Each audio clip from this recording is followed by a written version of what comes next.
So this is Apollo 8, a recreation of the first time people went to the moon.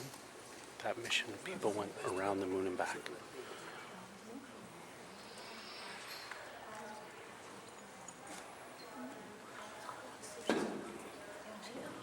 This is the firing room, launch control for the Apollo missions.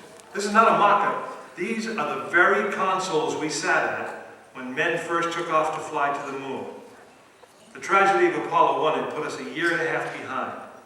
We were making up for it in one big leap, and we were doing it with a rocket that no man had ever flown before.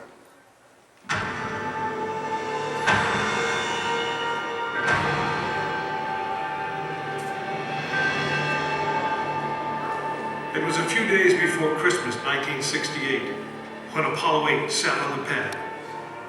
She was the first of a new kind, a moon rocket. This was the Phoenix, risen from the ashes of Apollo 1. The first Apollo crew did not die in vain. This was to be their testament.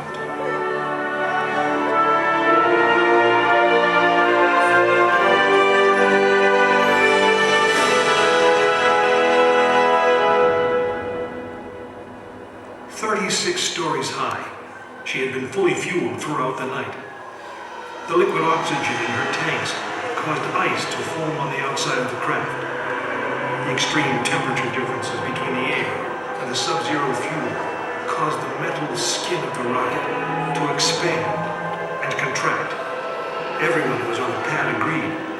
It was as though the rocket was alive, breathing, straining at the leash.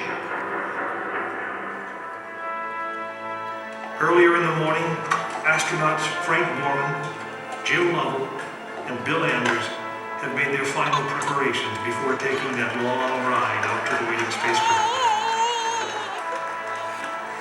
The minimum safe distance from Saturn V at liftoff was 3 miles. The reason was simple. When fully fueled, the rocket contained the explosive power of an atomic bomb. As the clock counted down, the astronauts and all of us in launch control went through the pre-flight checks, our hands on the controls of the most powerful, most complex machine ever built. It had over 2 million separate systems, and to bring these men back alive, everything had to work perfectly.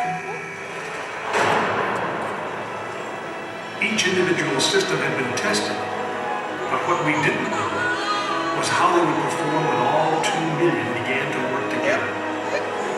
That moment would come when the countdown clock reached 0.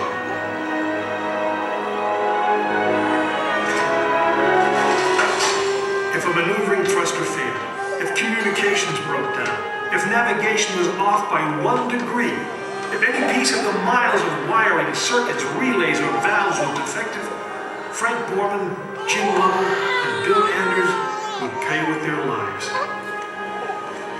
As they sat, waiting for launch on that chill December morning, these 3 astronauts were back to what they had always been, test pilots.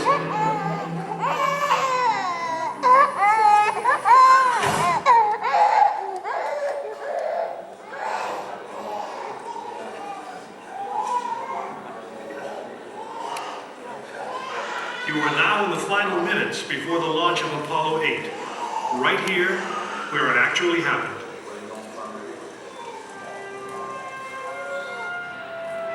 Mankind is about to leave his planet behind and journey to another.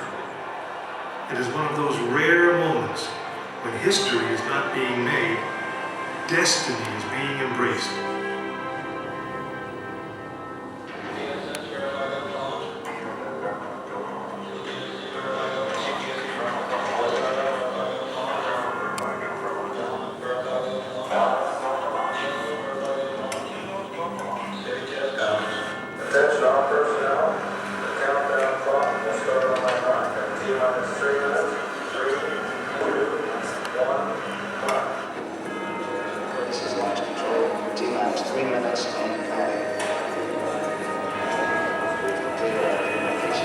With the Apollo 8 astronauts in Canada and the communications about gold.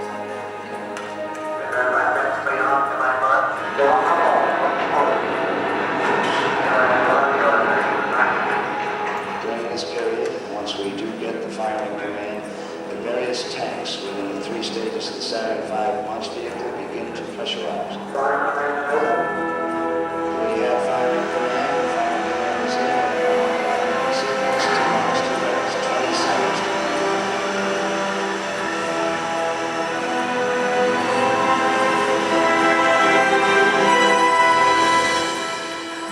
Our status board indicates that all aspects are ready. Instrument unit is ready. Spacecraft ready. Final check of the emergency detection system.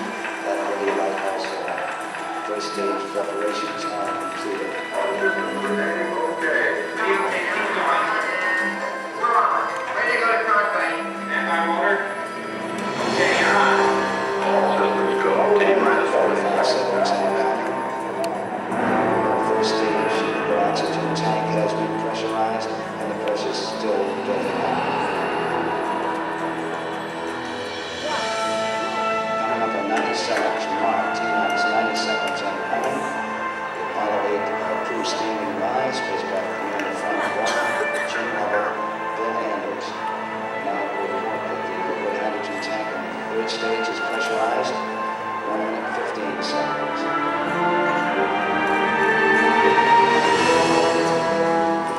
All third stage propellants pressurized at this time as we perform a 60-second mark on the flight to the moon.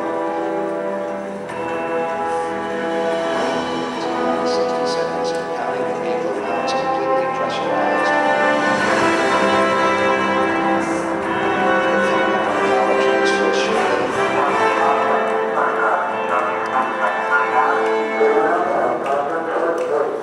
We have the power transfer. We're now on the flight drivers within the launch vehicle.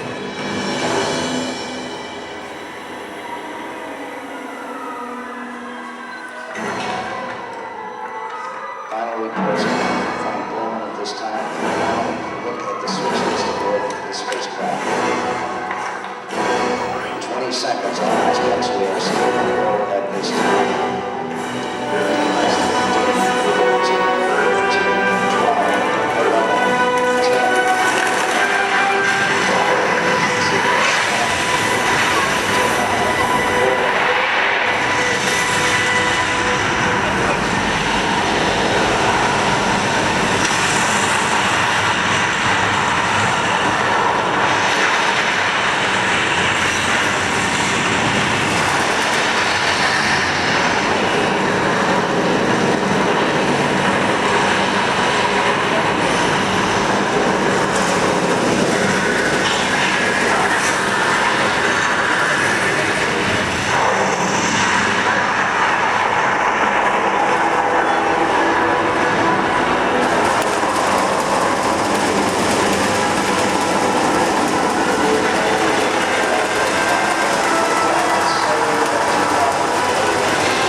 8 successfully orbited the moon, and the astronauts returned safely to the Earth. I know. I'm Jim Lovell, and I was one of the crew of this spacecraft, Apollo 8. We were the first men to see the surface of the moon from just a few miles away. But it was the hundreds of thousands of men and women who worked in that team, and the billions of people who supported the mission that really made it possible. That way, I guess, we all went to the moon. Now, on the other side of those doors, you'll find an actual Saturn V moon rocket. It's still the most powerful, the most complex machine ever built. And I guess it's the only one that could take you to another planet.